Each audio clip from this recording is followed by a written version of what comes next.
Santiago de Compostela is a city tucked in the corner of northern Spain. Being the capital of Galicia, the city once had huge religious and cultural influence. Nowadays, it's a small provincial city of around 100,000 people with a rich history. There's been a settlement on this site since at least the Roman times, but the first thing that resembled anything from the Spain we know today was a church and monastery built here in the year 834. Throughout the centuries, the town withstood attacks and occupations from the Visigoths, Arabs, Normans, and Vikings, but in 997, the town was destroyed by Moors from Córdoba to the south. It was only then that the city was walled off for defence, and the old town we know today started to be built. The cathedral that we have today started construction in 1075.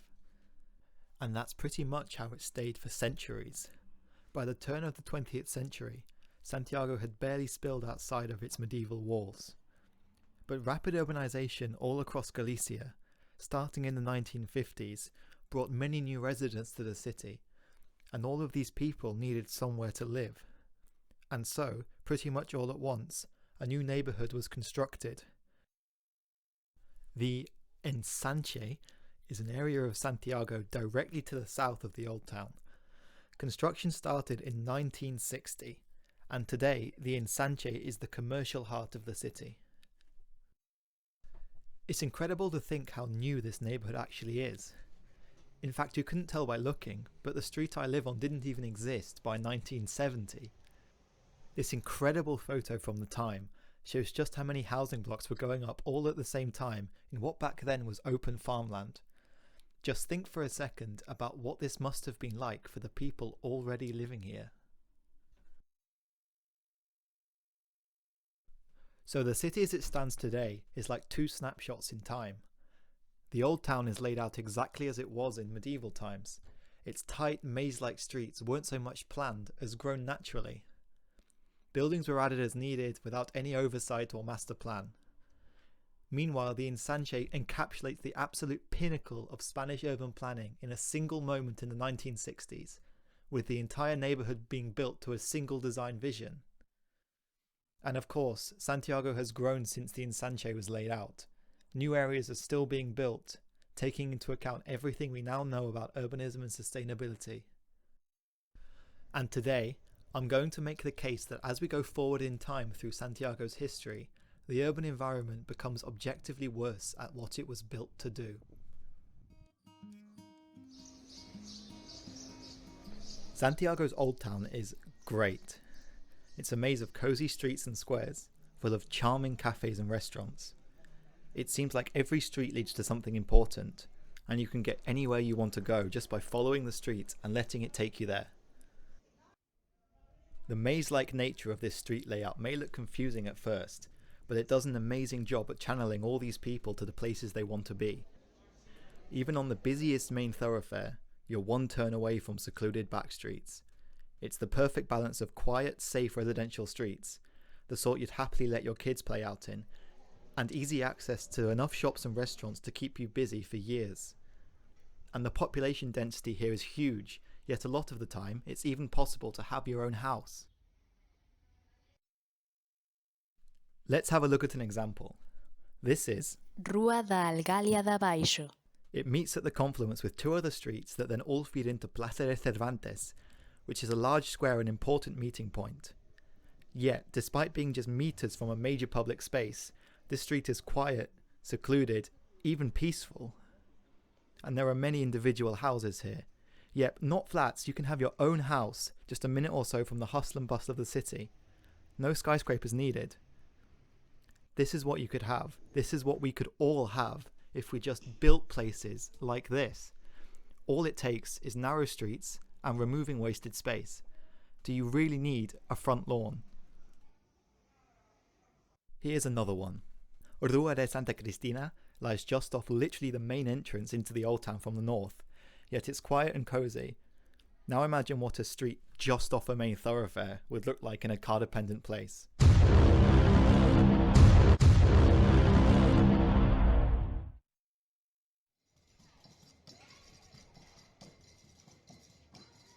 Santiago's old town just has a way of leading you where it wants you to go. You'll stick to the main streets and steer clear of the quiet residential streets without even noticing you're doing it.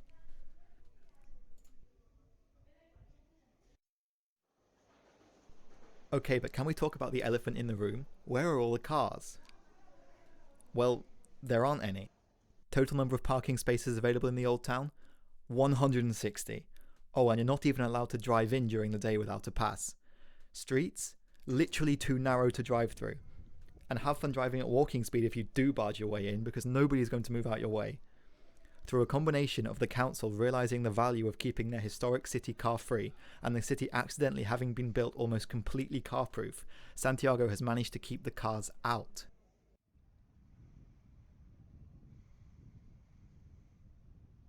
And the benefit of this is enormous. It's as simple as this: noisy, lumbering, dangerous, polluting cars are just not compatible with quality public space. Santiago could not be the glorious city it is today if it embraced cars as much as other cities in the Western world did. Look at this busy, lively street. Everyone's casually going about their business, talking, taking their time. Now imagine everyone here was sat in a car instead. This would simply not work. But okay, maybe you'll say, oh, this only works because it's the city centre. All those bustling bars and restaurants are propped up by people coming in from outside the old town that don't even live there. And yeah, that's true. The reason there are so many bars is because this is the cultural and social centre of the city, and there are plenty of tourists as well. But keep that point in mind, because we'll get back to that later.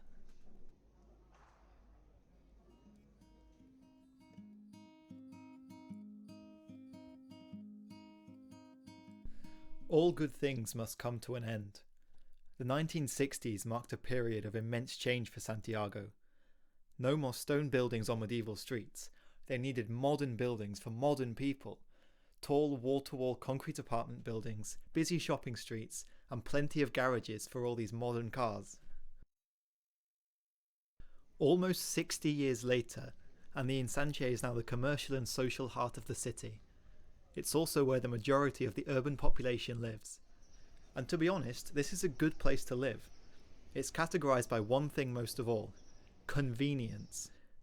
Almost every building has a bar, restaurant or shop on the ground floor, placing every resident within easy reach of everything they might need. You can be in your flat, decide you want a coffee, head downstairs and have one in your hands within 2 minutes. There are supermarkets on almost every street, so going shopping is trivially quick and easy. From my flat, there are at least 5 supermarkets within a few minutes' walk, not to mention the numerous other small food shops. The walk from my flat to the supermarket is less than the walk from the supermarket car park to the supermarket in some places.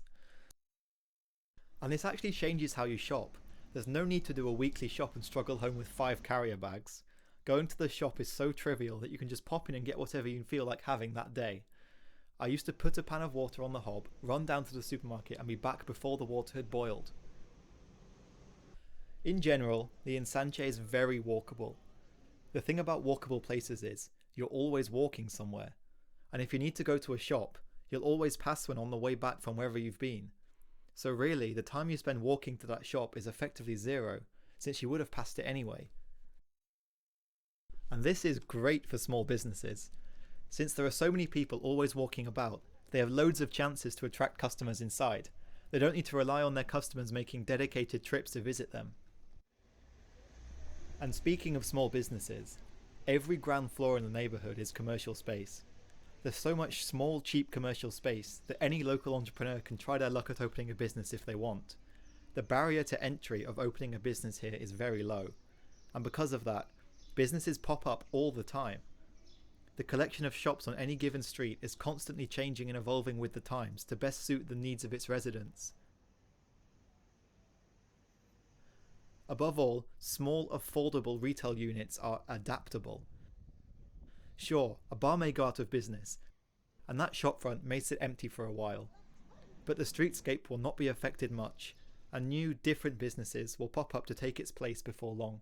And if this area one day becomes an even more in-demand commercial hub, first-floor residential flats can easily be converted to offices or low-impact services. This flat has been turned into a beautician. This flat has been turned into a lawyer's office. This building has a full 4 stories of commercial space. Now compare that with a suburban retail park or purpose-built hypermarket like this one in Birmingham. If this Sainsbury's goes out of business, what on earth could take its place? This building is useless for anything other than being a retail park.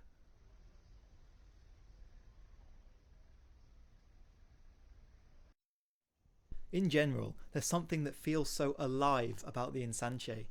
The street feels like a nice place to just exist. You see the same people out and about all the time. Local shopkeepers recognise you. There's something that feels so honest and pure about going out, running errands, visiting all sorts of different shops. It really feels like you're connected to the community.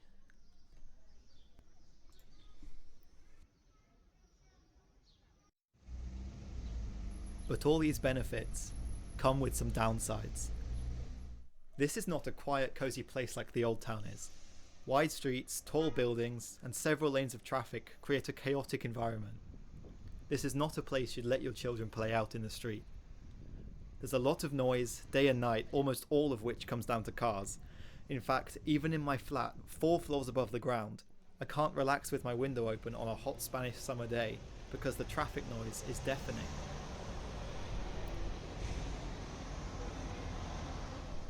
The 1960s property developers gave almost every building an underground garage, which means there are always cars crossing the pavement and getting in the way.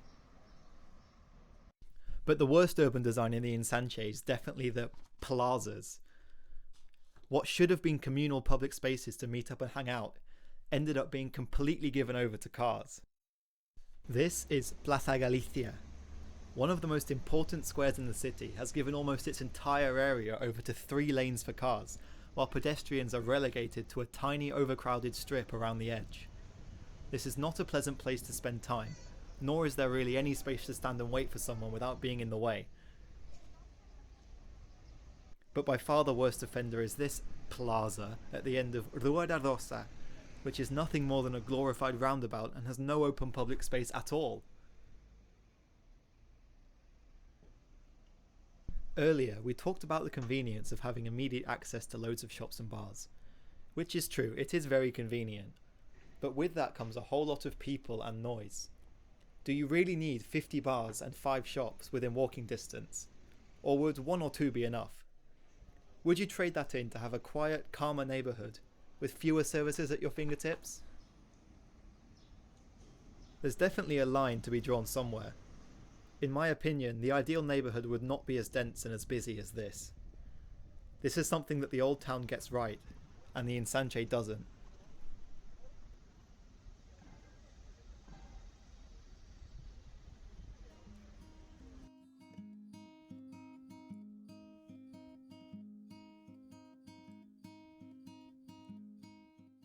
Santiago is still growing.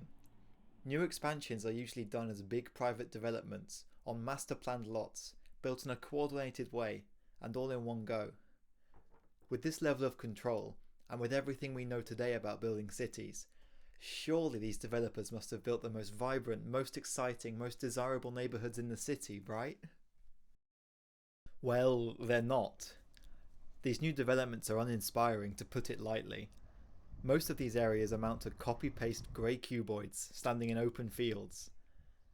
These wide windswept streets don't feel safe and cosy. They make you feel exposed.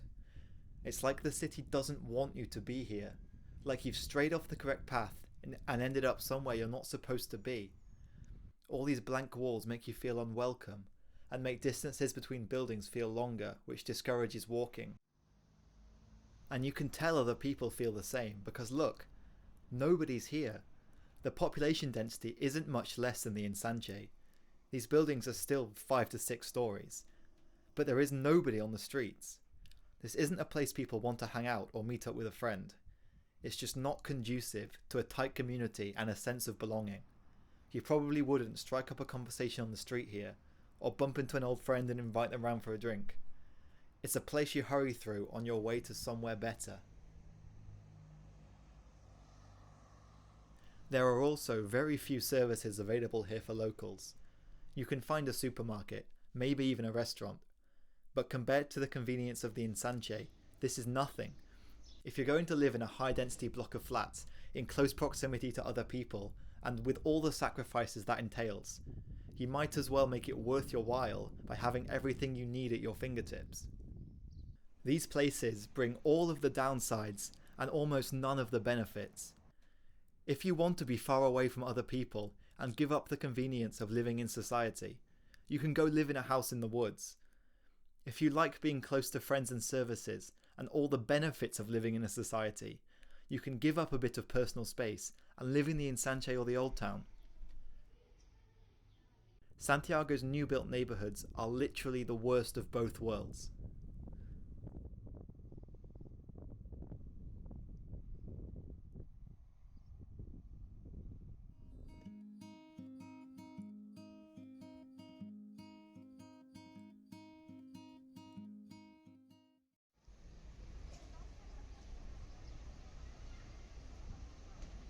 Santiago is a city of contrasts. We've seen the hyper-urban, dense neighbourhoods that provide the pinnacle of fast-paced city living. We've seen the beautiful, rich urban fabric of the old town. And we've seen the new developments that fly in the face of everything we know about cohesive urban spaces. But where do we go from here? Remember I said earlier that the old town was kind of a special case, since it's the social heart of the city. Not everywhere can be the city centre. And I also said the ensanche provided a great convenience at the cost of peace and quiet. But let's take a short walk to the northeast to talk about how suburban expansion should be done. This quiet residential neighbourhood just outside the old town doesn't really have anything to show. It's not the pedestrian's wet dream like the old town. It's not a thriving commercial hub like the ensanche. It's an utterly unremarkable neighbourhood. Yet this place is a great example of suburbs done right. Almost all the buildings are individual houses, and most of them even have gardens. Some of them even have driveways. But despite having all these creature comforts, there is still sufficient density to support a handful of local bars and shops. The residents here can still walk to most of their destinations. It really is the best of both worlds. That sweet spot in between the convenience of urban living and the tranquility of suburban living.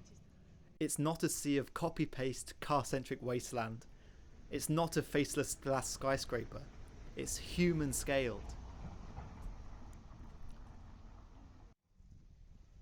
Imagine if the whole city had kept expanding like this. Santiago could have been the most beautiful city in the world.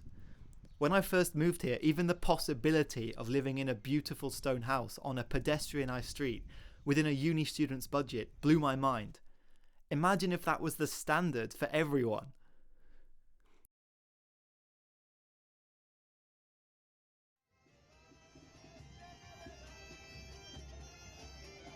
With more and more of the world's population living in urban areas, how we design our cities is more important than ever. The place you live probably has a bigger effect on your daily life than any other factor. We know how to build good places. We have the technology. We just need the willpower. Build it!